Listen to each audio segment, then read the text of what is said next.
Okay, so I will begin by explaining the ungimmick way, then I will explain the gimmick one. I will perform it as I explain it.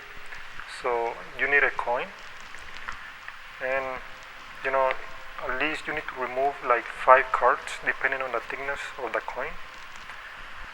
In this case I will remove like 5 cards. Then I put the deck inside and then the coin. Alright. Make sure it's a big one, big enough and heavy enough. Anyway, the nice thing about this is you can fit the whole thing. You can even close it. And when you take the cards, make sure the coin is already down here. So when I pull all the cards, the coin is already rested in whatever corner you want it, here or here, because of the noise, So I'd rather do this on the finger instead of the cards, so you can feel whether it's about to fall of the finger. Because if I put it on the cards, the bad thing about it is that it's hard for you to feel it, and most likely you may end up dropping the box whenever you wanna move it. You see?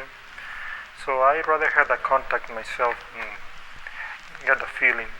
After you finish balancing the box on the finger, you grab the box from the back, you drop the coin right in your hand while you reach the cards and give it for inspection, so you can go immediately into the classic pawn for inspection, and while they still looking, inspecting the box or the deck, you can get rid of the coin and you're ready to go for the second part, which is suspending the cards right above the box.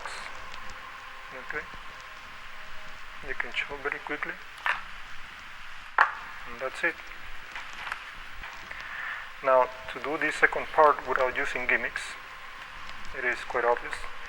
You need the nail, so you can pinch about 10, 15, 20 cards.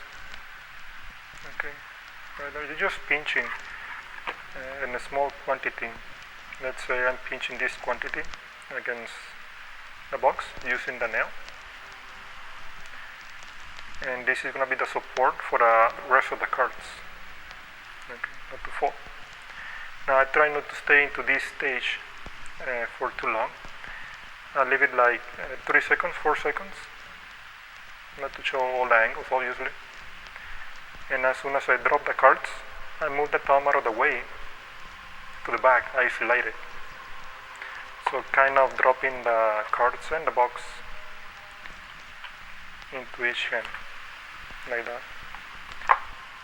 Because if you just drop the cards and remain the thumb right there, they may think something is weird. At least you are able to give away everything for inspection, except the coin.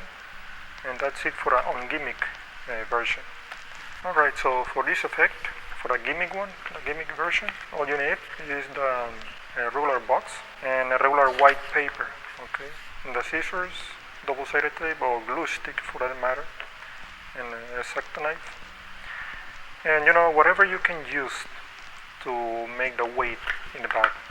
I was thinking, using pennies, but I'm gonna share with you one of the main ways to make this effect work this out. And this is not even metal, this is aluminum. So what I did, I fold this piece of aluminum in a way that it fits. Everybody may work this out using different materials, whatever you have in your home. In the case of using coins or pennies, I try to use 2 at the bottom as a volume, 2 floors, 2 set of pennies, 6 in total, right underneath, and maybe 3 in this side of the box.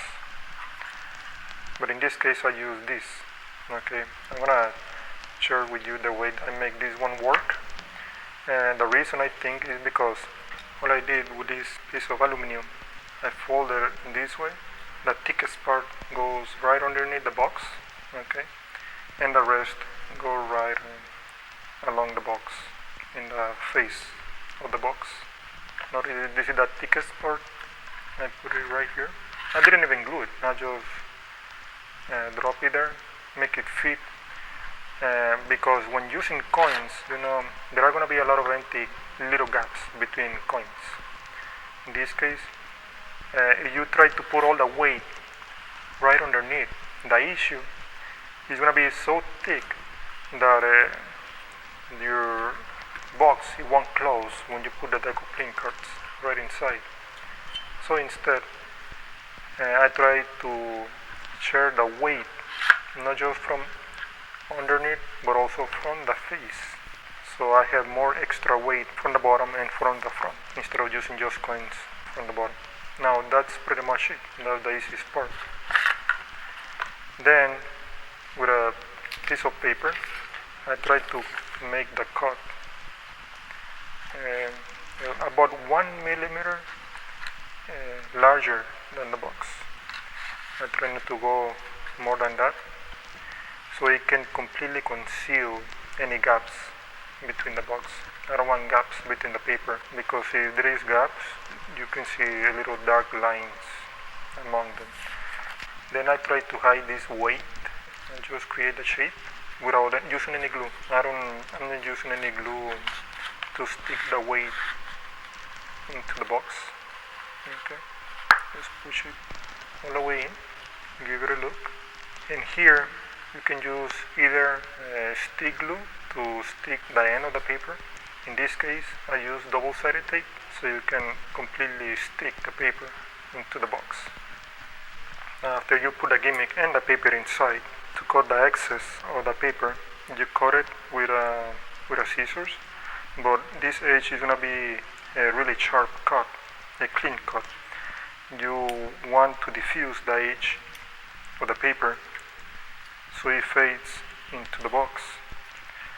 So take the blade of the scissors and carefully just notice how it blends into the box. Now once you finish, you can take the X-Acto knife and cut a little slit right in this side of the box, as you can see, in a 45-degree angle. As an average, obviously I don't even care how, just an angle, okay, pretty much. And with a X-Acto knife is going to help you after you finish the whole gimmick. This is going to be the last thing you should do. Just put the blade and cut an angle. And that should give you this little slit for the cards, any quantity, whatever you can fit. You push down over here, let any quantity of the cards, whatever it gets in, to the slit.